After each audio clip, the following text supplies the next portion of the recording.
eu, cara, sinceramente, eu já estava num processo de mudar algumas coisas dentro do Grupo RBS. Tua responsabilidade é grande, né? Tu tá sentado na cadeira que um dia foi do Paulo Santana. Perdi amigos pro tráfico de drogas, eu perdi amigos que foram assassinados em briga ou com polícia ou com outras gangues. Amigos, caras que se criaram junto comigo.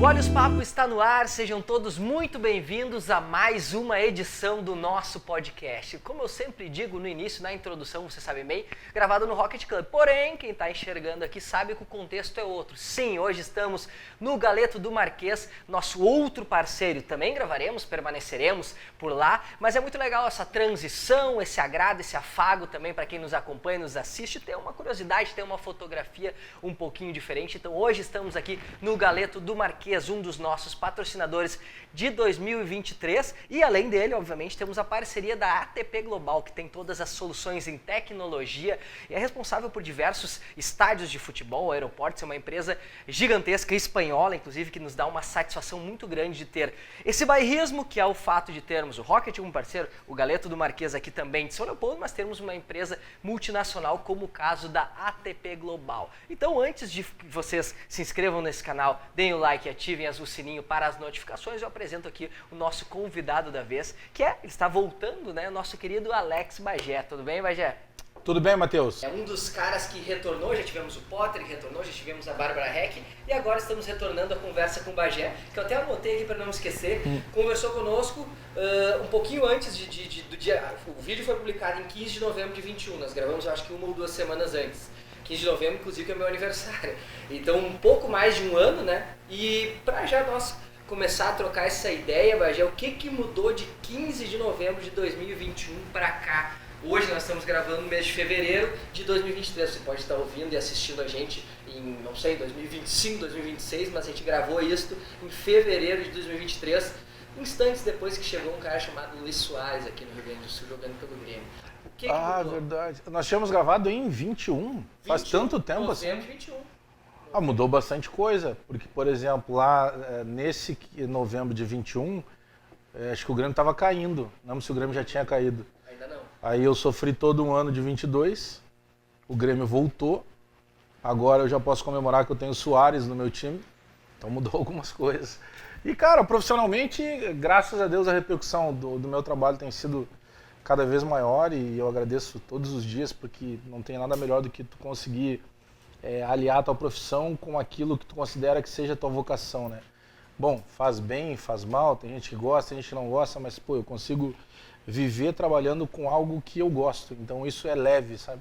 Por mais que seja, por vezes, um dia mais puxado, que tu tenha uma cobertura mais prolongada, às vezes tu vai fazer jogo no interior do Rio Grande do Sul, ou quando estava em 22 durante a Série B, fazia jogo no interior do Brasil e às vezes jogo da 9h45, aí terminava o jogo quase meia-noite, aí vai para as entrevistas coletivas, daqui a pouco é 2 da manhã, já apagaram as luzes do estádio e o cara já tá lá, o pessoal da limpeza varrendo e já meio que te tocando a vassoura ali para tirar e tu não consegue um lugar aberto para te poder fazer uma refeição, mas cara, mesmo com tudo isso é uma coisa que tu gosta de fazer, sabe? No outro dia tu, mesmo dormindo às vezes 1 hora, 2 horas, tu já tá pronto de novo, feliz da vida. E o que mudou nessa parte profissional de lá pra cá é que eu agora não faço mais parte da Atlântida, do Bola nas Costas, por uma decisão minha, né? Sair, eu penso que alguns ciclos, assim como eles se abrem, eles se fecham, e eu considero que o meu ciclo no Bola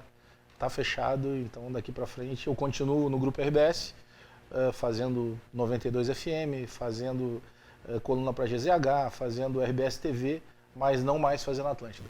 Sabe que a gente falava sobre aquela época que tu estava mudando um pouquinho, né, o rumo da tua carreira, tu sempre foi um cara reconhecido pelo trabalho no futebol, mas o trabalho convencional, de Rádio Grenal, também de uma presença trabalhando com os jornalistas de perto, fazendo todo um trabalho reconhecido nesse meio, e aí tu migrou para o entretenimento. E inclusive começou aquela era de tu ter um envolvimento, uma brincadeira com o Gil Lisboa, um protagonizando um torcedor do Grêmio, outro protagonizando um torcedor colorado, né? Então foi um momento efervescente, praticamente um ano, eu acho que aquele período, esse período esse período entre, né, esse 2021 e 22, reforçou muito isso, a brincadeira, dos gritos de Bagé e tal. O Gil recém anunciou a saída e tu praticamente... Saímos no mesmo dia. De forma conjunta sai também. O que representou pra ti, assim, tu que é um cara já experiente no meio, né? Essa mudança de carreira, nesse meio tempo tu fez stand-up comedy também, que eu acho que era uma coisa que não passava muito pela tua cabeça há tempos atrás, antes de migrar pro grupo RBS, né? Como é que foi essa tua transição e o que tu já faz um balanço, assim, sobre esse período bastante diferente na tua carreira? Cara, sabe que quando eu comecei a trabalhar com comunicação, né, eu costumo dizer que eu comecei tarde na comunicação, porque eu entro já com 25 para 26 anos, né? Que é quando eu começo a fazer a faculdade, que a gente falou no programa anterior e tal. E então, eu já tinha na época, eu venho do ramo contábil, eu era um gerente de um escritório de contabilidade. Entrei nesse escritório na época como office boy. Para quem não sabe, né, já que a gente está na internet, office boy era uma profissão que geralmente tinha office boy e office girl depois, né, tanto para menino quanto para menina. Geralmente o cara é menor de idade ali, ele está fazendo algum estágio. E o office boy era o responsável, na época não existia internet, não tinha e-mail. A galera deve estar pensando, que isso, já teve um mundo sem internet? Teve. Sem WhatsApp? Sem, nem imagina, nada de rede social. Então o office boy era o cara que ia fazer o serviço do banco. Tinha que ir lá trocar um cheque, sacar dinheiro, pagar uma conta. Tinha lá um menino ou uma menina, um office boy ou office girl, que ia fazer esse trabalho todo. Eu comecei nesse escritório como office boy, depois eu fui passando, estudando, e cheguei ao escritório até gerente contábil. E eu tinha sempre o desejo de trabalhar com futebol. Minha família sempre foi ligada ao futebol. E para mim, a parte mais próxima era justamente me transformar num jornalista. Por que eu conto isso de novo? Porque hoje que eu tenho aí 20 para 21 anos de carreira de jornalismo, quando chegou 2018, né, há 5 anos, eu teve a possibilidade, através do Zé Vitor Castiel, né, que é um monstro aí das artes cênicas. Um dia conversando com o Zé Vitor disse assim, pô, Bagé, eu gosto da maneira que tu trabalha, sempre volta e meia tem uma sacada, quebra o gelo, conta uma piada, sabe, faz alguma gracinha no ar, acho que isso é legal. Quebra um pouco daquela coisa que antigamente, né, não muito tempo atrás, os debates esportivos eram os catedráticos, tinha que falar de esquema tático.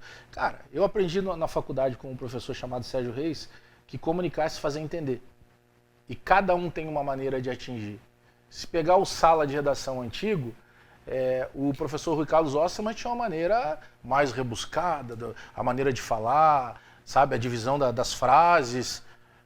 Cara, o Pedro Ernesto hoje tem uma outra maneira, os dois se fazem entender. Cada um tem um estilo. O estilo do Pedro Ernesto Tenardim é muito mais popular. Não vou entrar no mérito se é bom, se é ruim, se é melhor, se é pior. Ele é mais popular. Ou seja, comunicar se fazer entender, cada um tem uma maneira de tentar esse objetivo. E aí, em cima dessa colocação do Zé Vitor, o Zé Vitor disse assim, cara, tu tem que fazer stand-up. Aí eu já escrevia muito e tal, eu digo, cara, mas escrever muito pra encarar um palco e fazer rir, cara, é muito difícil. Tá? É muito difícil. Então tu pega assim, daqui a pouco, pô, o cara foi ali e fez 15 minutos. Caramba, 15 minutos é o trabalho dele, ou meia hora, ou 40 minutos. Pra te transformar 15 minutos em palco, tu escreveu 3, 4 horas, cara, fora de brincadeira. Aí depois tu vai afinando, vai diminuindo. Cada vez que tu vai fazer o texto, tu põe uma piada nova, tu vê que aquilo vai aumentando, vai ficando mais robusto. Tu vai testando, tu vê que uma coisa funciona, a outra nem tanto. Então é muito maneiro tu ir descobrindo isso. E aí quando eu começo a fazer stand-up em 2018, aí vem a pandemia lá, né, depois de 19, e eu não tinha muito material assim gravado, sabe? Eu tinha começado 18 e tal. Então foi um problema. Quando começa a reabrir os comedies, aí eu já tinha amizade com o Gil Lisboa, que é um fenômeno. O Gil agora, para vocês terem uma ideia, o Gil está trabalhando hoje com a mesma equipe que cuida da carreira do Whindersson Nunes. Então imagina, o moleque conseguiu ultrapassar a barreira do Rio Grande do Sul. Hoje ele lota teatros pelo Brasil afora, onde tu imaginar. Ele lotou teatro em Salvador, ele lotou teatro em São Paulo, ele lotou Rio de Janeiro e por aí vai. Então a gente sempre teve uma relação muito forte, assim, de amizade. O João é meu irmão. E nós entramos, curiosamente, no mesmo dia e saímos no mesmo dia também, da Atlântida, e por nossa vontade, não por vontade da Atlântida, né? Foi uma decisão pessoal nossa. Mas aproveitando esse ensejo que tu falou que tu entrou junto com o Gil e saiu, a gente sabe que tem aquela conversa de funcionários, às vezes, numa empresa, não só de insatisfação, mas no sentido de, cara, tô cavando, né, um espaço novo, seja de forma independente, seja numa outra empresa. Foi só coincidência ou, de fato, vocês já dialogavam sobre uma vontade também mútua de alçar um voo diferente? E não, até para colocar junto, porque eu quero dar o crédito. O @Elias Colena perguntou por que saiu da Atlântida. Então, se tem esse combinado entre tu e o Gil e por que tu saiu da Atlântida, efetivamente da empresa?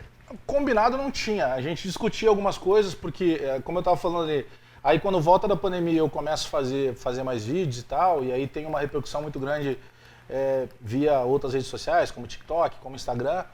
E aí eu começo a fazer show com o Gil, a gente criou de Bagé Lisboa, que é uma brincadeira com La Casa de Papel, por isso que a gente entra com o macacão, com a máscara. Depois de um tempo eu só diferenciei, aí eu comecei a entrar com o macacão azul, por ser gremista, ele com vermelho. E aí o de Bagé Lisboa, porque, Bagé e Lisboa são nomes que poderiam ser dos caras que invadem a Casa da Moeda lá da Espanha e tal. E aí dá muito certo, a gente começa a fazer o Rio Grande do Sul praticamente inteiro. E em cima disso, como eu começo a postar material meu lá também, eu começo a fazer um solo também viajando. Santa Rosa, Santo Ângelo, Pelotas, Caxias, enfim, uma infinidade de cidades que eu acabei fazendo também. Então a gente traçava, cara, será que ali na frente a gente vai conseguir conciliar as duas coisas e tal? Só que daí algumas coisas mudam, né? E o Gil recebe essa aproximação, né, No Stop, se eu não me engano o nome da produtora. E aí acelera o processo de saída do Gil, né? E eu, cara, sinceramente, eu já estava num processo de mudar algumas coisas dentro do Grupo RBS. Eu tenho alguns outros projetos que a partir de agora a gente vai startar. Eu não posso falar muita coisa ainda, justamente porque depende de uma série de fatores, né? Mas a gente já está vendo toda uma situação para poder ter novos espaços também na RBS. E aí quando vem a data que o Gil vai sair no final ali na sexta-feira anterior ao Planeta, eu digo, cara, eu já estava pensando em sair também. E eu acho que ciclos, cara, eles iniciam e fecham. E eu penso que a melhor coisa que tem é tu ter a possibilidade de sair no auge. Eu penso que eu passei 2 anos no Bola, são 2 anos muito intensos. Tu acabou brincando ali no negócio do Bagé, cara, eu ouço isso em tudo que é lugar. Eu estava no Planeta passado, daqui a pouco eu tinha grito, Bagé. Outro dia eu tinha que fazer um exame, cara, laboratorial. Eu tô no laboratório, a hora que eu sentei assim, o enfermeiro chegou, olhou assim, se eu furar o teu braço agora, será que vai sair? Bagé! Aí eu comecei a rir. A minha mulher tava no hospital Moinhos de Vento, fazendo um preparatório, precisava fazer um procedimento cirúrgico, coisa rápida, mas precisava fazer. E aí tem uma parte ali que, imagina, tu tá no centro cirúrgico, então é muito silencioso aquilo ali. E aí passa uma enfermeira, diz, deixa eu só te dizer um negócio. Bagé! E, é muito maluco assim, sabe? E é fantástico, cara. Acho que reconhecimento de trabalho é muito maneiro. Então esses 2 anos foram muito intensos para isso. E eu penso que eu tenho para mim que eu gosto de algumas frases, e tem uma que eu sempre lembro que é nada é em vão, se não é bênção é lição. Eu acho que no Bola eu tive um pouco de tudo. Eu tive mais bênção, mas eu tive lição também. Mas eu prefiro falar mais da bênção. E acho que a bênção aí eu divido com a audiência, com quem gosta, com quem não gosta também, porque isso, às vezes, como eu tinha um papel ali de volta e meia irritar a bancada colorada, dar uma zoada, eu criei alguns quadros tipo Borderô, que era zoando sempre que não tinha público no Beira-Rio, ou tinha menos do que na Arena, mesmo enquanto o Grêmio teve na 2ª divisão. E isso funciona demais, assim, na galera, sabe, no público e tal. E aí tem uma série de coisas, cara. Teve um determinado momento lá que até hoje, eu recebi uma suspensão da Atlântida que até hoje ninguém conseguiu me explicar o porquê. Mas enfim, eu recebi uma suspensão. Então são coisas que te desgastam de certa maneira, por isso que eu digo, eu prefiro comemorar mais. Em função de alguma forma. A bênção, cara, teria sido algo que eu disse no ar, mas aí outros tantos já tinham dito coisas piores e não tiveram, mas enfim, cara. Eu fico assim, eu sou muito grato a tudo, sabe? Eu entrei na crônica não querendo ser mais do que ninguém, eu entrei querendo ser reconhecido pelo que eu pudesse fazer. Graças a Deus eu atingi isso. Passei 4 anos sendo presidente da Associação dos Cronistas, ou seja, eu, entre aspas, liderei a classe que eu trabalho, pegando 2 anos de pandemia, pegando um caixa quase zerado e entregando um caixa com dinheiro para 2 anos. Então eu sou muito orgulhoso assim das coisas que eu fiz. E aí eu penso que era o momento de sair do bola, sabe? Cara, não tá legal, tem algo que tá te incomodando, tu tentou ajustar, não conseguiu, tu tentou falar com as pessoas para tentar ajustar, não foi possível. Então, brother, faz o seguinte, tá te incomodando? Sai. E aí eu saí na boa, abraço todo mundo, continuo ouvindo sempre que possível. Sou muito grato e eu prefiro comemorar mais a bênção do que qualquer outra lição que eu tenha tido. A gente quando trabalha, quando é comunicador, quando é jornalista e trabalha num meio estritamente informativo, né, tu tende a ter menos dificuldades ou problemas porque tu não extrai a tua opinião, tu não divulga ela, né, e tu acaba não te expondo com os teus colegas de mesa, enfim. E eu vejo que acontece em função do entretenimento, que deve ter muitas vezes um clima legal, deve ser satisfatório de participar, e é muito bacana, mas gera esse desgaste maior. Pra ti, o que é melhor? Hoje, o que tu prefere se tivesse que escolher uma via somente, né, de permanecer e focar no entretenimento, ou voltasse a se dedicar estritamente ao informativo, que foi o teu carro-chefe, que inclusive te levou a SEG, enfim, e ser reconhecido no meio? Mas aí que tá, Matheus, eu considero que eu consigo hoje fazer as duas coisas.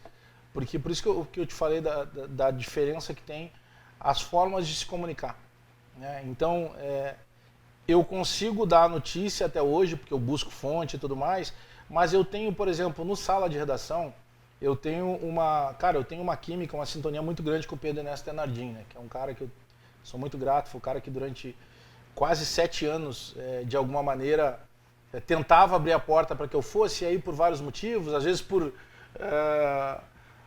algum ruído meu, daqui a pouco por algum ruído da própria RBS, eu não ia. E até chegou um momento que foi bom para os dois, e graças a Deus que o casamento está sendo legal.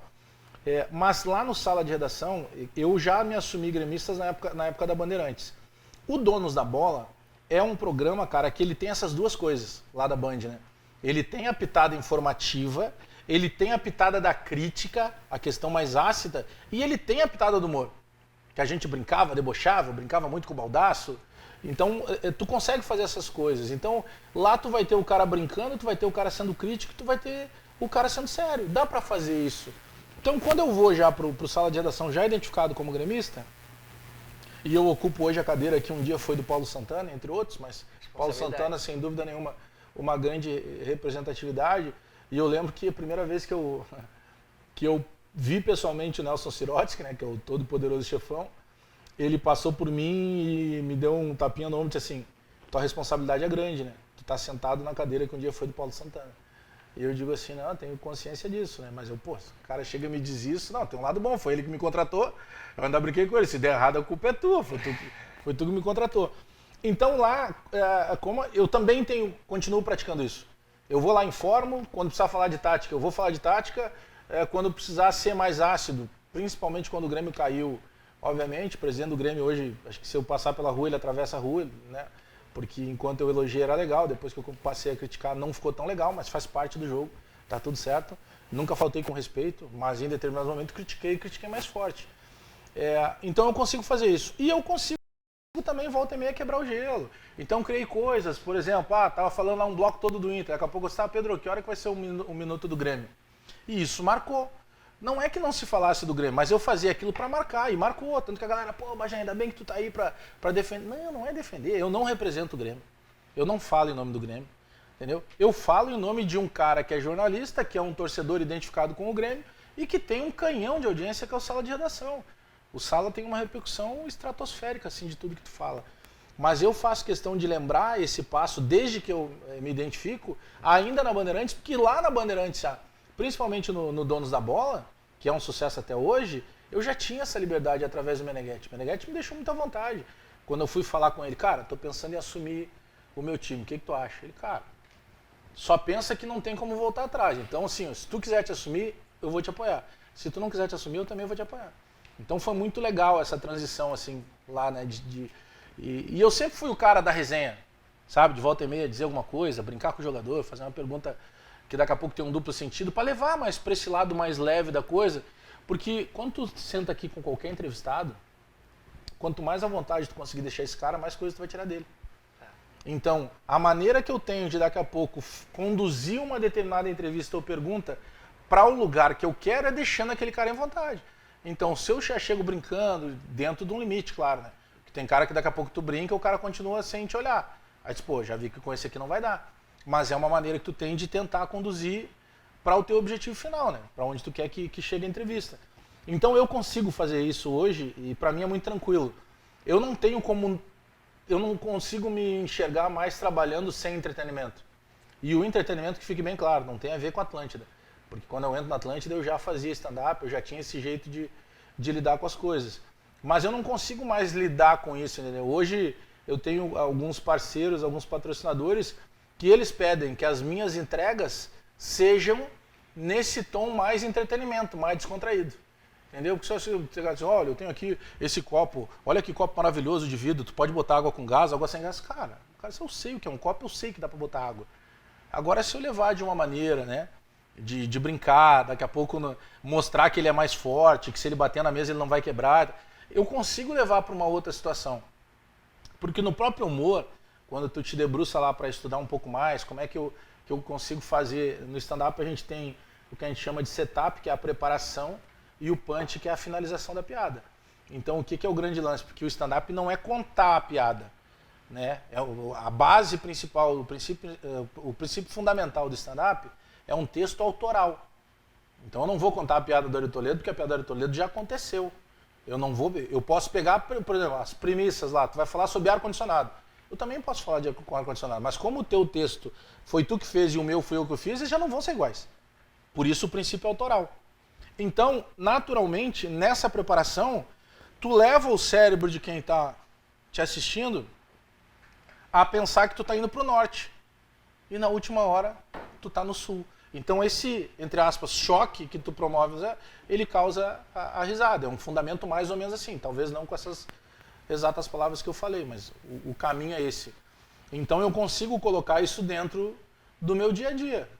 Sabe? E hoje lá com o Potter, né, que é o opositor e tal, a gente tem um respeito muito grande pelo outro e a gente brinca e briga dentro de um nível. Tu não precisa mais atirar uma pedra no cara. Até porque hoje a nossa responsabilidade é completamente diferente de outros anos. Então daqui a pouco hoje até esse cuidado, uma piada mal colocada, ela pode ter uma conotação machista, ela pode ter uma conotação homofóbica. Tem uma série de situações, né? E tu tá lidando com uma coisa que hoje tu tá com o YouTube ali na tua cara, tu falou, brother, esquece. Já tá gravado. Alguém vai pegar e vai reproduzir. Às vezes vai editar, vai tirar só uma parte para tirar de contexto. Então a gente tem uma responsabilidade muito grande também nessa condição. Então eu não posso chegar ali e por mais que eu seja ácido e discuta, entre aspas, suba o tom por vezes no debate, como todos, eu tenho que ter esse limite de não me transformar num cara extremamente agressivo. Porque daqui a pouco a pessoa que gosta de mim e que de certa forma se baseia em algo que eu faço, ela pode estar sendo instigada também a se tornar um pouco mais violenta no jogo. Eu acho que tem toda essa responsabilidade. E são regras que a gente tem dentro do bolso, né? Não tem como cada vez que tu, opa, não posso esquecer disso, tem que ser uma coisa natural. Então eu tenho uma liberdade muito grande, como tinha na Bandeirantes, faço questão de dizer isso porque foi lá que eu me assumi torcedor do Grêmio, continuo tendo na RBS. Então, às vezes, cara, foi pra RBS, mudou, se vendeu pro sistema, aquela coisa. Cara, as pessoas não têm noção. Não existe nenhuma possibilidade de alguém chegar e dizer assim, cara, tu tem que dizer isso. Mas nenhuma possibilidade. A menos que tu cometa uma barbaridade lá, tu tem que fazer uma retratação. Agora, sabe, achar assim, tá dizendo isso porque a RBS manda. Porque não sei, cara, não existe isso. Mas a gente tem liberdade total. E no grupo RBS, poxa, tu passa por qualquer que seja, desde o CEO, que é o Toigo, desde a toda a família Sirotsky, cara, o convívio é de uma harmonia, de uma humildade, de uma tranquilidade, de uma preocupação com o teu dia a dia, que é uma coisa surreal. Então a gente tem liberdade e cada um tem a sua responsabilidade em cima daquilo que diz. Mas não existe uma reunião para definir o que tu vai dizer. A gente no sala sequer, a gente tem pauta. Se é uma coisa muito forte, opa, essa vai ser a enquete do dia. E aí, torcedor, o alemão é melhor que o Soares? Claro que não vai acontecer isso, mas estou dando um exemplo, né? Que tu instiga o torcedor. E aí o cara vai debater, daqui a pouco alguém vai dizer, não, o alemão é melhor por isso ou por aquilo. O outro, não, o Soares é melhor por isso ou por aquilo. Então acho que tem alguns tópicos, mas nem isso a gente tem de levar, não podemos esquecer de falar sobre tal coisa. Não, cara, é natural, uma coisa vai enganchando na outra. Daqui a pouco aconteceu um dia, o Grêmio estava com Wagner Mancini ainda, gauchão, 2022, né, antes de começar a Série B. O Grêmio empata um jogo com o Juventude e aí, antes de terminar o jogo, cara, eu tava pé da vida e eu começo a falar, o Grêmio tá perdendo tempo com o Mancini, tem que trocar o treinador. Intervalo de novo, o Grêmio tá perdendo tempo com o Mancini, tem que trocar o treinador. Termina o programa, o Grêmio, e coluna em GZH, Grêmio está perdendo tempo com o Wagner Mancini. Porrada, porrada, porrada. Aí eu descubro, depois, que alguém do Grêmio ligou para alguém lá do grupo RBS reclamando da minha postura. Mas eu fui saber isso aleatoriamente depois. E que teria ouvido essa pessoa. Olha, é melhor tu ligar diretamente para ele então. Por que eu tô te contando isso? Aí, a pessoa lá do Grêmio que viu essa ligação ser feita e me ligou, vê um do Grêmio ligando para pedir minha cabeça, outro do Grêmio ligando para me avisar que tinha alguém pedindo a minha cabeça. Então, aí ele disse assim, olha, tu não tá completamente errado. Só que o Denis Abrão, que era o diretor de futebol, vai para a entrevista coletiva e confirma a permanência do Mancini. Cara, esse futebol é batata. Se o cara chegar e dizer que ele perguntou, fulano vai ser demitido, e o cara confirmar, não, ele continua sendo, pode ter certeza que ele tá fora. Sempre foi assim. E aí termina isso, umas 2 da manhã já, a gente vai para casa e tal, aí de manhã cedo me ligam de novo. A mesma pessoa de dentro do Grêmio me liga e diz assim, cara, o técnico do Grêmio vai ser o Roger. Eu disse, cara, mas o Denis confirmou o Mancini ontem. Esquece, o técnico do Grêmio vai ser o Roger, o Mancini vai ser demitido hoje. Puxa, que era 11 e pouca da manhã, e liga para um, liga para outro, não conseguia confirmar com mais ninguém. Liguei pro Roger, o Roger tava com o telefone desligado. Cara, não conseguia conversar com ninguém, saber de ninguém. Aí descobri que tinha uma pessoa próxima do Roger, que trabalha com o staff dele, que estava no litoral e que estava voltando para Porto Alegre. Eu disse, pô, mas podia ser simplesmente o cara voltando porque tinha uma reunião na escola do filho, alguma coisa. Só que eu fui ligando os pontos. E aí, quando começa a sala de redação, o Pedro Ernesto, para dar uma provocada, ele disse, pô, Wagner Mancini, hein? Tá confirmado que vai permanecer. Eu disse, Pedro, eu tenho uma informação que o Mancini vai ser demitido. Acredito que ele vai ser demitido, não sei o que. Cara, deu 20 minutos, o Denis Abrão entra no ar, no sala de redação, e confirma que o Mancini estava demitido e que o novo técnico era o Roger. Então, tu imagina o que vira. Então, não tem como tu ter uma pauta definida, porque num programa que tinha que ser tudo para ser mais um programa só, daqui a pouco entra o diretor, o Sala nem é um programa de entrevista, o diretor pediu para entrar no ar, ele entra no ar para dizer quem saiu e já quem vai chegar. E aí muda todo o contexto, e aí o Sala de Redação pauta toda a imprensa aquele dia do público do futebol brasileiro. Então tem muito isso lá. Tu começa um programa às 1 da tarde, tu não sabe como é que ele vai terminar às 3, né? No início da tua resposta, tu falou sobre a identificação, o gremismo, que ele inicia lá na Bandeirantes, né, com o aval do Meneghetti, como tu mesmo falou. Só que chegando aos microfones da Gaúcha, isso é superdimensionado para alguns milhões a mais. Né? Tu falou na primeira participação algo que o Potter já falou conosco também, muito semelhante, que é o seguinte: são comunicadores colorados, gremistas, mas que não representam, não tem essa carga de representar a torcida, representa a tua opinião.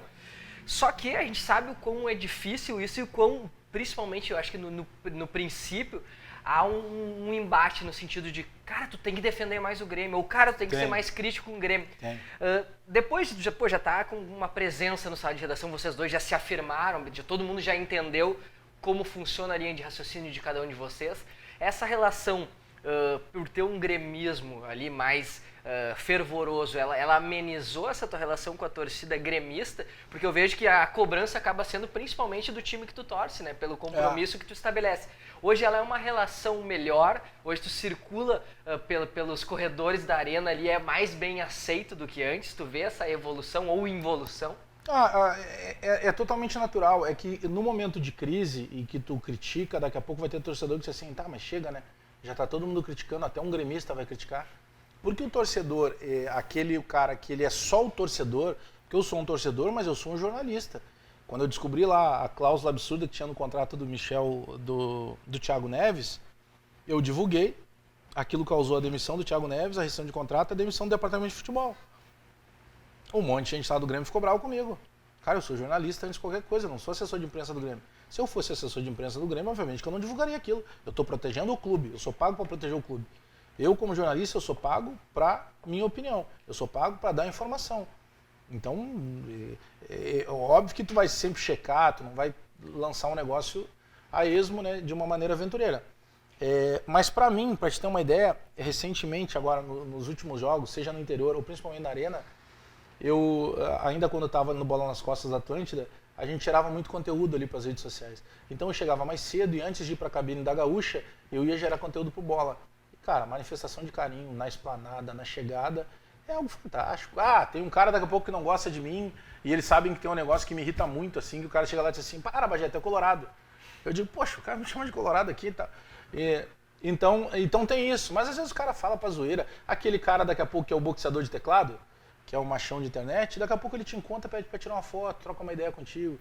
Já teve vários, Bagé, pô, me desbloqueia lá, meus caras, irmão. Se eu te bloqueei, tu me ofendeu. Aí eu, não, Bagé, não, cara, eu te garanto, eu só bloqueio quando ofende. Só bloqueio, eu tenho uma pancada, não tem tantos quanto o Mauro César Pereira, mas eu tenho mais de, cara, eu devo ter uns 5 mil bloqueados no Twitter, porque ele é mais ácido. Cara, ofendeu minha mãe, disse, eu bloqueio, eu não vou ir pra resenha com o cara. Mas hoje eu tenho uma coisa muito bacana, assim, cara. Não tem um dia da minha vida, esteja eu onde eu estiver. Pode ser na praia, pode ser aqui, pode ser no interior, pode ser em qualquer lugar. Não tem um dia que eu não tire foto com alguém que é meu ouvinte, ou que consome o produto.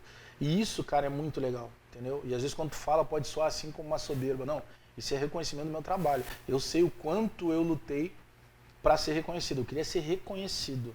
Não queria ser melhor, maior. Acho que cada época é uma época. Tem pessoas que hoje foram brilhantes lá atrás e hoje não conseguiriam sobreviver. Por quê? Porque hoje tu tem uma fiscalização muito maior, né, de rede social. Daqui a pouco o cara interpretou aquilo que tu disse a moda dele, ele transforma aquilo numa verdade e tu apanha pra caramba. Eu lembro que, foi pra te exemplificar isso, teve um jogo, o Renato era técnico do Flamengo e o Grêmio jogava com o Flamengo 3 dias antes do Flamengo jogar a final da Libertadores. E aí o Pedro me perguntou, ei, Bagé, o que tu faria? Eu disse, cara, o Flamengo tá a 3 dias da Libertadores, pô, o Flamengo tem que entrar em campo na manha, deixa o Grêmio ganhar esse jogo, o Grêmio precisa mais que o Flamengo. Pô, se eu sou o Kahneman, eu vou lá na gurizada do Flamengo e digo, saiam aqui da minha área, cara, saiam daqui, vão pra longe, não vem incomodar, vocês estão na final da Libertadores. Tem um influenciador lá do Rio de Janeiro ligado ao Flamengo, que tem uma quantidade muito grande de seguidores, ele abriu aspas para algo que eu não disse. Ele colocou assim, jornalista gremista do Sala de Redação manda Kahneman quebrar o tornozelo dos jogadores do Flamengo. O Renato Maurício Prado, que é um jornalista conceituadíssimo, pegou aquela aspa, o cara abriu e foi me dar pau no Twitter. E no momento eu não disse aquilo, cara. O cara não botou sequer o vídeo, ele poderia botar o vídeo. Ele botou aspas abertas por ele, e os caras saíram me dando pancada. Então também tem essa situação, sabe? De tu poder entender, o próprio cara da internet, tu faz um post lá e vai lá, 8 mil, 9 mil, 10 mil curtidas ou comentários. Aí tem 4 caras que vão lá e te criticam. Aí o que tu faz?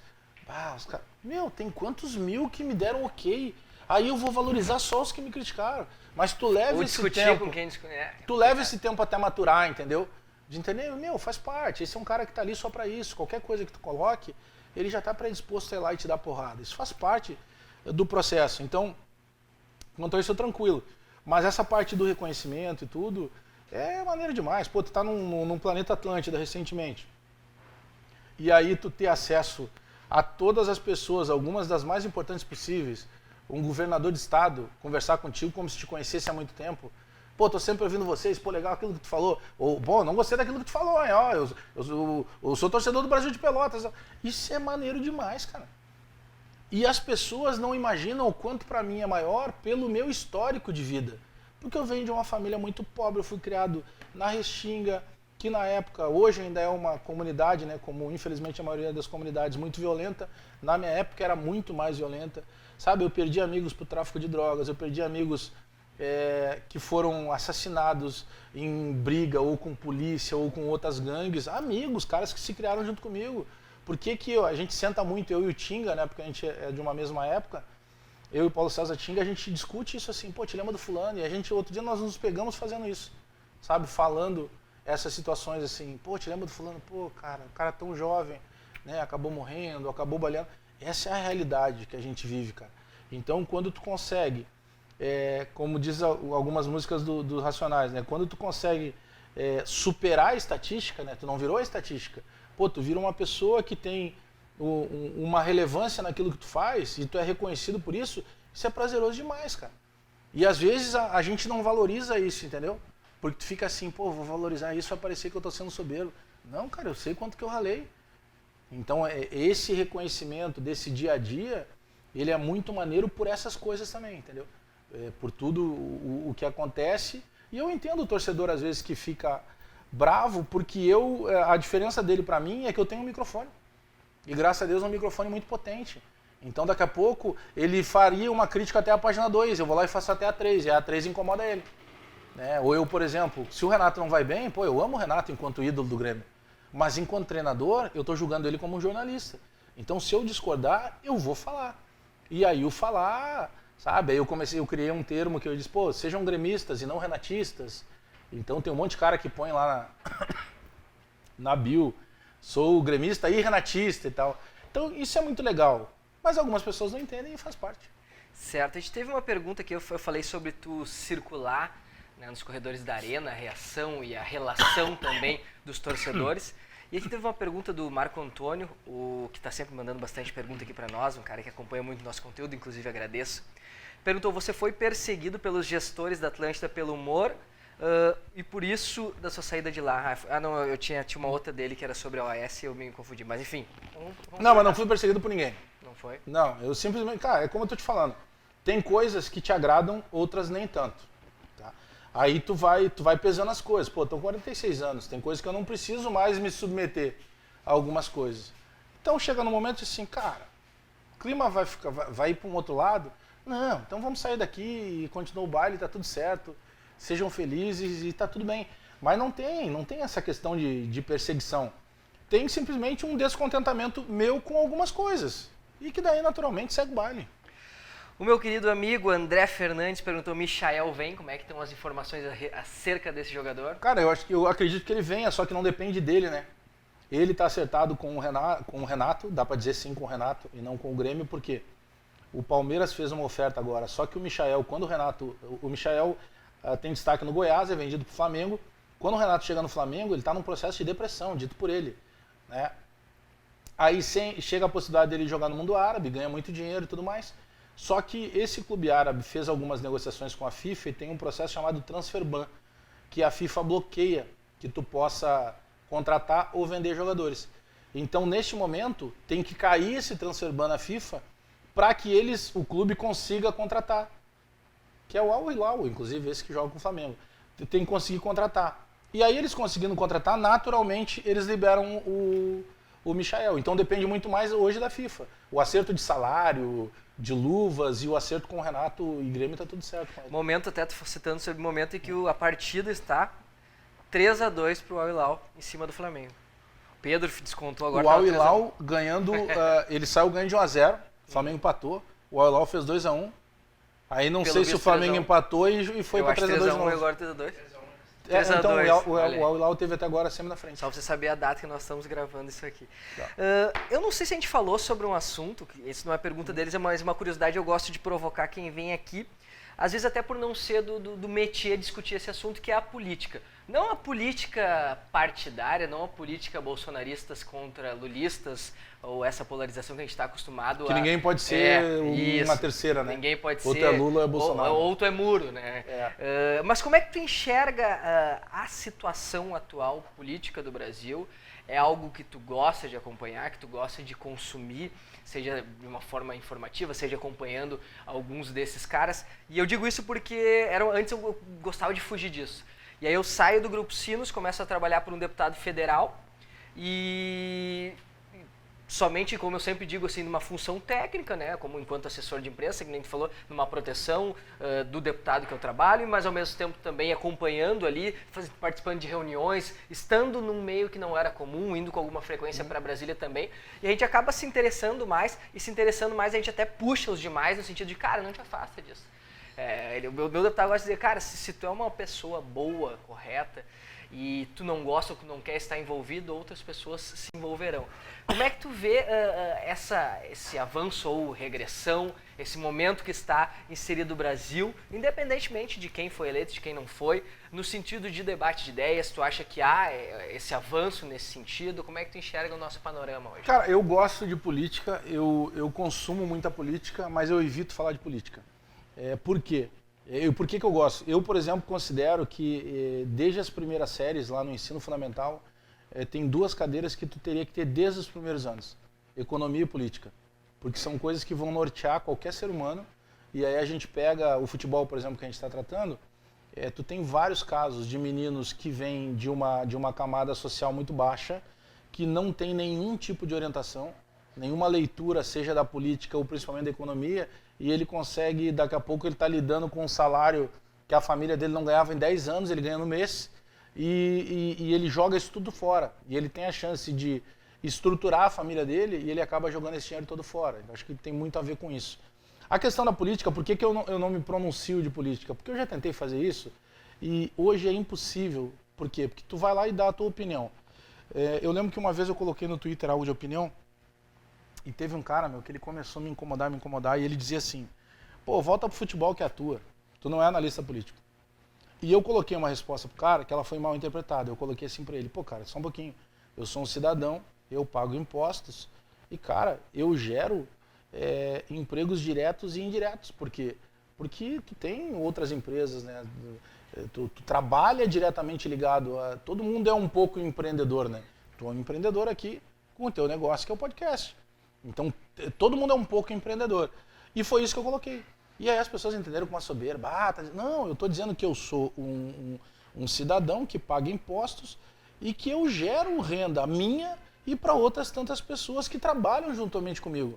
Eu estou dando uma realidade. E aí o cara está dizendo que mesmo eu tendo tudo isso e gerando até mais possibilidades diretas e indiretas do que ele pode se posicionar de política e eu não, porque eu sou um jornalista esportivo. Não, eu sou um jornalista. E essa é uma briga que eu sempre tive nas redações. Hoje, eu lembro, principalmente inicial, eu lembro que na Rádio Guaíba eu tinha muito esse embate, assim. Cadê o pessoal do esporte e o pessoal do jornalismo? Não, só um pouquinho. Aqui todo mundo é jornalismo. A diferença é que vocês fazem editoria geral e eu faço esporte. O pessoal do esporte e o jornalista, tu é jornalista, eu não sou. Eu tenho até alguns colegas que não são, mas eu sou. Então sempre tinha meio que essa divisão, assim. Então, eu evito falar de política ou ter um posicionamento de política justamente porque sempre vem isso, entendeu? Porque eu vou ter opinião. Primeiro que, cara, eu penso assim, quem é, eu compreendo, tá? Mas eu discordo. Eu não sou tiete de político. Primeiro que no Brasil eu tenho uma visão completamente diferente. O político, ele não pode ter aquilo como profissão. Qual é a tua profissão? Cara, tu pode ser médico, tu pode ser gari, tu pode ser como a minha mãe, que era faxineira, tu pode ser como meu pai, que era pedreiro, tu pode ser advogado. Então, eu sou político. Não, tu está político. Político é um cargo de confiança baseado num sistema democrático como o nosso. Mais pessoas confiaram a ti um mandato e vão esperar que tu possa retribuir isso. Mas esse é um cargo temporário que tu poderá renovar daqui a X anos numa próxima eleição. Mas no Brasil se criou o fanatismo político. E a gente vive muito isso num Brasil que está polarizado. Entendeu? Tu gosta ou tu odeia o Lula, tu gosta ou tu odeia o Bolsonaro. E não é só isso que tem. Tem mais coisas. Tu pode gostar de coisas do Bolsonaro gostando do Lula, e tu pode odiar coisas do Bolsonaro também odiando o Lula. Né? Eu estou usando um termo forte, odiando, porque eu acho que mas é o que a gente vive hoje. Então, eu sinto assim não poder participar mais ativamente. Tem várias coisas que eu tenho a felicidade hoje de ter 2 parceiros, né? Um é meu parceiro de muitos anos, que é o Paulo César Tinga, e a gente serve como exemplo e como alguns projetos que o Tinga tem já dentro da escola de samba que nos criou, que é o Estado Maior da Restinga. Hoje eu consigo desenvolver alguns projetos lá. Tem um projeto com outro cara que é fantástico, que é o Dunga. Né? Imagina um cara que em 94 eu vi por uma TV preto e branco ele cobrando um pênalti. Hoje ele é meu amigo e a gente toca um projeto social em que a gente está pintando algumas escolas. Eu tenho um parceiro, um patrocinador que é uma marca de tinta e ele me fornece tinta. Eu chamo o Dunga na primeira vez, o Dunga tem a seleção do bem e aí a seleção do bem é quem vai lá e pinta e a gente já pintou 4 ou 5 escolas municipais ou estaduais, ou seja, era para a Prefeitura de Porto Alegre estar tendo esse cuidado, o Governo do Estado do Rio Grande do Sul, mas essas 4 ou 5 escolas nós que pintamos, com a ajuda desse parceiro, mais com a seleção do bem. E isso é muito legal, sabe? Tu conseguir te envolver com isso, acho que isso é prática de política, sabe? É tu entender o que está precisando, está precisando disso aqui, tá? Como é que eu consigo? Eu tenho um patrocinador que consegue a tinta. Mas eu tenho outro amigo que é o Dunga, que tem as pessoas que conseguem os pintores. Eu tenho os pintores que conseguem fazer uma seleção de escolas. Olha quanta gente a gente envolveu e nós resolvemos o problema. Nós pintamos a escola. Então, acho que isso é praticar a política, sabe? De que maneira? A escola não tem dinheiro. Não, então eu vou buscar um patrocinador. Tá, mas o patrocinador só pode te dar tinta, ele não pode te dar o pincel. Tá, eu tenho que buscar um outro patrocinador do pincel. Tá, mas eu não tenho dinheiro para o pintor. Não, então eu tenho que buscar o pintor de uma maneira. Acho que isso é tu fazer política, tu entender o que as pessoas fazem, tu ver o que o Dunga faz hoje, e eu cito sempre isso, porque foi ele que botou o Tinga nessa história do social, de ajudar o social. E hoje ele me influencia muito nisso, sabe? De tu pegar e ver que um cara que está com a vida ganha, graças ao trabalho dele, e que possa passar férias em qualquer lugar do mundo que ele quiser. Mas eu quero ir para Maldivas. Ele tem condição de fazer. E ele não faz. Ele está às 4h30 da manhã no Ceasa buscando um caminhão de repolho que doaram para ele. E ele está fazendo aquilo numa felicidade tremenda. Sabe? Então, para mim, essa é a real política. Porque eu não posso ter como ídolo caras que, ou pouco ou muito, mas eles estão sempre envolvidos em alguma coisa ruim. Então, sempre, a gente não consegue sair do tema corrupção no Brasil. Foi o fulano, foi o Beltrano. Não, mas todo mundo diz que é ele, mas ele diz que não é dele. Porra. Não, mas não era dele, era o filho dele. Mas são os filhos do cara. Mas é o fulano. Tu sempre está envolvido nisso, sabe? Aí tu te cria numa coisa que era o Paulo Maluf que dizia, né? O cara... não, diziam sobre o governo do Maluf em São Paulo. Ele rouba, mas ele faz. Então a gente se cria nesse ambiente, sabe? De achar que tu pode fazer tudo. Eu estava na casa de um amigo que ele morou muito tempo na França e o filho dele tem 7 anos. E ele nasceu na França. E eles vieram faz acho que uns 2 anos pra cá. 2, 3 anos pra cá.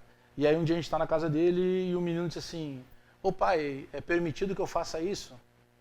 Aí ele disse assim: já viu o que ele falou? Sabe, perguntou se ele pode fazer. Não. Ô fulano, o que tu me perguntou aí? É permitido que eu faça isso? Claro, porque eu posso, sou eu que decido, ou alguém que decide. Quando eu pergunto se é permitido, eu já estou indo para o campo jurídico, legislativo, eu estou lidando com lei.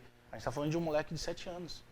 Por quê? Porque ele nasceu num país que pode ter vários erros, mas que trata as leis de uma maneira diferente.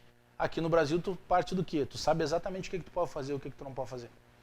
E tu sabe exatamente como driblar o que tu não pode fazer. Não tem a questão do réu primário? Vai brincar com qualquer amigo teu, o cara fala: se eu matar uma pessoa e eu desaparecer 24 horas, eu alegar não sei o quê, eu tenho emprego fixo, eu tenho residência fixa, eu saio. Todo mundo sabe dessa regra. Pô, tu tá falando de uma coisa que mata uma pessoa. Né? E todo brasileiro, de maneira geral, é a primeira regra que ele aprende. Então, sabe, essa liberdade, quase uma libertinagem que se tem, eu acho que tem muito a ver com a política. Os exemplos da política para nós, e eu não estou colocando todo mundo no bojo, eu quero acreditar que tem pessoas muito bem intencionadas e que tem pessoas que tentam. O que é o medo que eu tenho no atual momento político brasileiro? Que o cara que tenta, ele possa não conseguir e ele desista de tentar. Porque o sistema é tão forte, ele está tão viciado numa engrenagem maldita que existe, que fica aí, sabe? Quando a gente vê casos, principalmente no Rio de Janeiro, ligado à polícia militar, policiais envolvidos com corrupção e com milícia, tu vai chegar sempre num ponto que o cara diz assim: eu recebia 7 mil reais bruto de salário, eu estava na elite da polícia, e aí um dia o cara fez um negócio para mim lá que sobrava para mim 20 mil. E era um negócio que durou 1 hora. Eu trabalhava 30 dias para ganhar... Tu entendeu? Então, aí volta lá para minha infância, quando eu tinha que ficar 12 meses usando um tênis, na época um Lecheval, que a minha mãe conseguiu fazer um crediário em 12 vezes, então ao longo de um ano eu tinha que usar aquele mesmo tênis para tudo. Só que os meus amigos que trabalhavam no tráfico, eles tinham Nike, Adidas, Diadora, e eles tinham toda semana um tênis novo. Eu ia ter, imagina, tu pega lá, ao longo de um mês, as 4 semanas, eles tinham 4 pares de tênis. Eu tinha um ano inteiro. Era muito mais fácil eu ter ido pro lado deles. Graças a Deus, aos meus pais, a pessoas que foram fundamentais na minha vida, eu não fui. Esses meus amigos hoje, todos, com raríssimas exceções, eles estão bem. Né? Já tem mortos, tem cara que foi preso, tem cara que está preso. Infelizmente é a realidade da vila. E isso parte de uma engrenagem da política. Porque dificilmente tu vê o político de carreira, o político que está há muitos anos no poder, dificilmente tu vê ele passar dificuldade. Ele já vem de uma família de político, ele já vem de uma estrutura política. Então é muito legal tu passar assim, eu vejo às vezes outdoor por aí. Fulano de tal colocou 120 milhões, 200 milhões ao longo de não sei o que para o Rio Grande do Sul. Porra, brother, a gente sabe que nem tudo é o que parece, sabe? E isso é uma coisa que me incomoda bastante, assim. Eu gostaria de participar mais, mas eu evito por exemplo, tudo isso que eu estou falando eu poderia colocar em rede social, não coloco. Por quê? Porque sempre vai chegar um negócio, e até o cara acaba rindo, que os caras dizem assim, nem futebol tu sabe direito, aí tu vai querer te envolver em política e tal. E aí tu acaba não entrando, sabe? Mas é um assunto que eu adoro, cara. Gosto muito. Certo. Infelizmente é um assunto meio belicoso, digamos assim, ainda mais com redes sociais. E Bagé, a gente tem um quadro chamado Olha Isso, outra vez eu te solicitei que tu fizesse uma indicação, e eu sempre cito a tua citação porque ela foi a tua indicação, porque foi a primeira nesse sentido que tu disse assim, façam terapia, façam, né, encontro psicólogo. E só que hoje mudou a abordagem. Antes era uma indicação que podia partir de experiências, como foi no teu caso, que partiam muitas vezes de séries, de filmes, de livros, de viagens. E hoje, Olha Isso, ele se tornou muito mais uma reflexão, uma espécie de legado. Eu brinco, aquelas velhas histórias que a gente tem às vezes em piadas e coisas.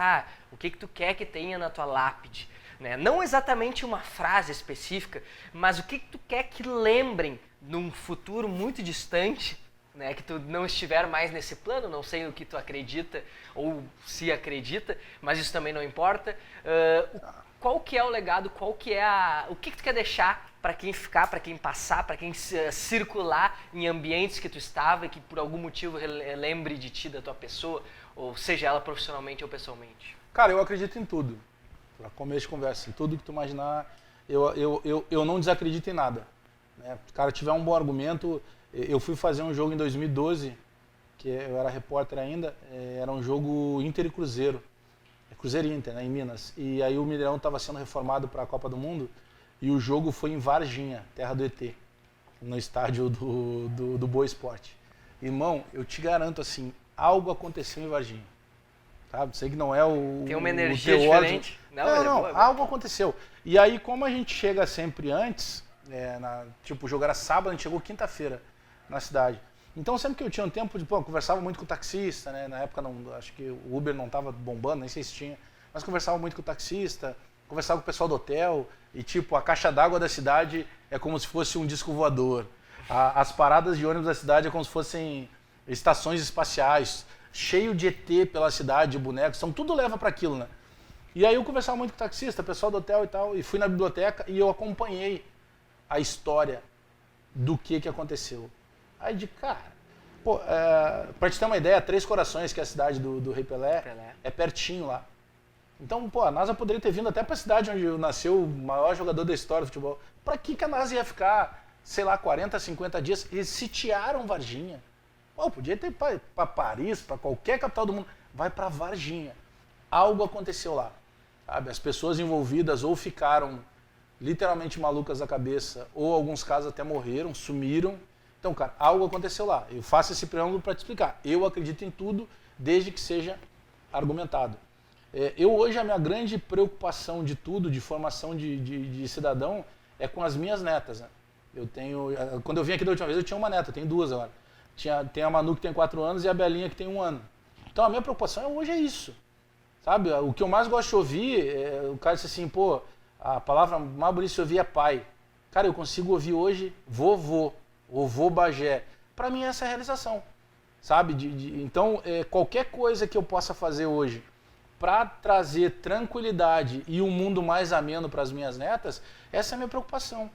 E em cima do que tu falou de fazer a terapia, o Potter me indicou um livro, cara, que é Antifrágil o nome.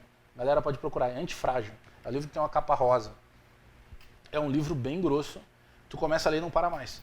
Porque o Antifrágil, ele fala diretamente, se bate muito em resiliência, né? E se a gente fosse resumir, assim, de uma maneira bem grosseira, resiliência, é a capacidade que tu tem de apanhar da vida e não desistir, né? Tu levanta, tô pronto para outra. E aí vem um cara e diz assim, como assim pronto para outra? Vai ficar o resto da vida apanhando, levantando, apanhando, levantando? Não, o que é o poder do antifrágil? É tu conseguir aprender com aquilo que aconteceu. E dali para frente tu não precisa apanhar mais. Pô, é fantástico isso, é que demorou tanto para alguém se ligar nisso. Então eu leio muito sobre isso, sabe? A capacidade da força mental que tu tem e tudo mais. Mas eu sou viciado no filme Poderoso Chefão, não sei se dá para fechar aqui. Eu tenho o Don Corleone e eu fiz uma mistura aqui com o Don Corleone e com o Shelby, né, do Peaky Blinders. Essa é nova? Não tinha essa da outra vez? Não, essa é nova. E aí eu coloquei aqui que a vida é igual à máfia, porque pra mim é assim. E geralmente as pessoas que não acompanharam, que não viram a série, o Peaky Blinders ou o filme Poderoso Chefão, o cara liga a máfia, pô, mas como assim? Máfia é um negócio de bandido e tal. Mas não, acho que a vida no dia a dia é máfia. A gente falou em política, tu trabalha hoje com política, mas a gente precisa ser político todo dia. E o porquê que é a máfia? Porque a máfia, os caras chegavam, por exemplo, e eles, entre aspas, iam para uma reunião, lá numa cantina e tal, iam para uma reunião com o teu principal inimigo, e o teu inimigo esperava o quê? Que tu chegasse lá, desse um tiro? Não, tu chegava lá, dava um beijo no rosto, perguntava como é que estava a família, perguntava se ele gostou da comida. Tu desarmava naturalmente aquele cara e tu alugava a cabeça dele. Porque ele estava preparado para o teu pior, tu chega e entrega o teu melhor. Então isso é força mental, é tu ter a capacidade de num ambiente, e o ambiente corporativo é assim, de tu conseguir fazer uma leitura. E graças ao que eu considero, porque eu acho que terapia tu faz a tua vida inteira, terapia não é um tratamento que tu tem um prazo de... Terapia tu faz a tua vida inteira. Acompanhamento, talvez. Porque tu vai melhorando, cara, sabe? Tu consegue cada vez te autoconhecer, tu consegue controlar ímpetos que anteriormente tu não controlaria.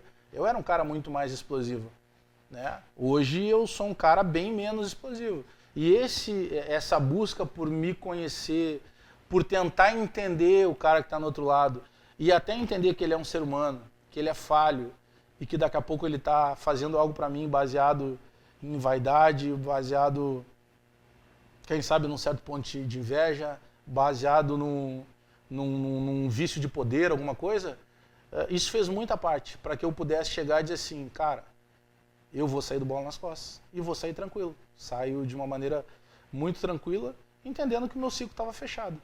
Se por bem, se por mal, não foi o bola que me tirou, fui eu que saí do bola. Então não tem nada, para mim é uma página virada que eu prefiro guardar a parte da gratidão da audiência, sabe? E que vai continuar, eu recebo recado todo dia, porra, já tem que voltar. Algumas pessoas achando que é uma brincadeira, que depois eu vou voltar, eu, o Gil e tal. Então eu te fiz essa mistura de coisas, porque tem uma frase que o meu pai usava, eu nunca procurei saber de quem é essa frase, mas obviamente que não era do meu pai era um cara que não tinha sequer o primeiro grau. Mas ele sempre dizia o seguinte, que o grande legado de um homem não é a quantidade de dinheiro que tu consegue ganhar ao longo da tua vida, mas sim a quantidade de pessoas que tu consegue te impactar com o que tu faz. Ah, tu é um pintor de parede. Cara, faz da melhor maneira, porque o vizinho vai ver e vai elogiar a parede e tu vai chegar e vai dizer assim, foi o Bagé que pintou. Pô, tu tem como chamar o Bagé? Eu tenho, desde que eu chamo ele. Então eu penso que com a comunicação eu consigo fazer isso. Claro que nem todo mundo vai gostar, nem Jesus agradou todo mundo, então tá tudo certo. Mas eu consigo impactar de uma forma que isso faz com que eu tenha 20 anos de carreira, em que eu tenha passado em Porto Alegre e automaticamente ali em Porto Alegre estão as principais emissoras do Rio Grande do Sul. Eu trabalhei em todas elas, eu começo na Rádio Guaíba, que depois foi comprada pela Record, eu vou para a Rede Pampa quando estava começando a Rádio Grenal. A Rádio Grenal, graças não só a mim, mas toda a galera que estava na época, foi justamente o momento que a Grenal virou vice-líder de audiência. A gente tinha uma audiência fantástica no período da manhã. Através disso, do meu trabalho, eu chamo a atenção da Bandeirantes. O Meneghetti volta de São Paulo, me tira da rádio e me leva para a TV. Isso fortalece a atenção da RBS, a RBS me busca. Então eu sou um cara realizado com as coisas que eu fiz, porque eu sempre busquei fazer o melhor. Não sei se eu consegui, eu acredito que sim. Porque se eu consigo 20 anos num mercado que está estritamente fechado, em que as pessoas saem da rádio A e não vão mais para B, elas ficam fora da rádio. E eu consigo passar pelas 4 principais emissoras e chegar na principal emissora e uma das principais do Brasil, que é a RBS, é porque de alguma maneira deu certo. Mas por isso, cara, acho que por querer sempre fazer o bem. Às vezes tu não faz. Mas então se eu fosse botar na lápide uma frase, seria essa frase. Longa, mas seria essa frase, assim. Acho que o grande legado é esse. É o que tu consegue deixar, sabe? Do que tu te propôs fazer na tua vida. Independentemente se é o cara que frita pastel, é o cara que trabalha no supermercado ou o mais alto advogado. Acho que a maneira que ele se propõe, tenta fazer direito. Perfeito, com a resiliência cíclica de um mafioso, encerramos mais uma edição. Pô, bom que eu falo pouco, né? O nosso querido Alex Bagé. Obrigado, Bagé, Valeu, por ter vindo Matheus. mais uma vez trocar essa ideia. Obrigado a todos que vieram até aqui. Eu sempre digo, se vier até aqui não tem desculpa, é de graça, se inscreve no nosso canal. Agradecer também novamente. Aperta o sininho já, né? Sininho, notificações, like também. Nos acompanha nas redes sociais, acompanha o Bagé por lá, no TikTok, eu sei que tá bombando também por lá, né, Bagé? Ah, depois de velho eu fiz um TikTok, mas não danço lá, é só stand-up. Ah, mas daqui a pouco sai já um aqui, ó, eu sei que sai. Então, nos acompanhe nas redes, acompanhe também o Galeto do Marquês, acompanhe a ATP Global, que está nos oferecendo uma estrutura cada vez melhor, obviamente sob as mãos de Anderson Cabelo, produção de Guilherme Biteco, também o nosso querido Matheus Giuseppe no áudio, nosso querido Barreto fazendo os cortes posteriormente para tentar pegar um baitzinho do Bagé. E é isso, gente, toda segunda-feira a partir de 20 horas, vídeo novo no nosso canal. Fiquem com a gente, acompanhem os nossos conteúdos, acompanhem os cortes, é super importante ter esse recadinho pro algoritmo do YouTube que tão judia da gente de vez em quando, tá bom, gurizada? Até a semana que vem, até, enfim, o momento que você estiver por aqui no YouTube ou no Spotify, estamos e sigam conosco. Valeu, um abraço, tchau, tchau.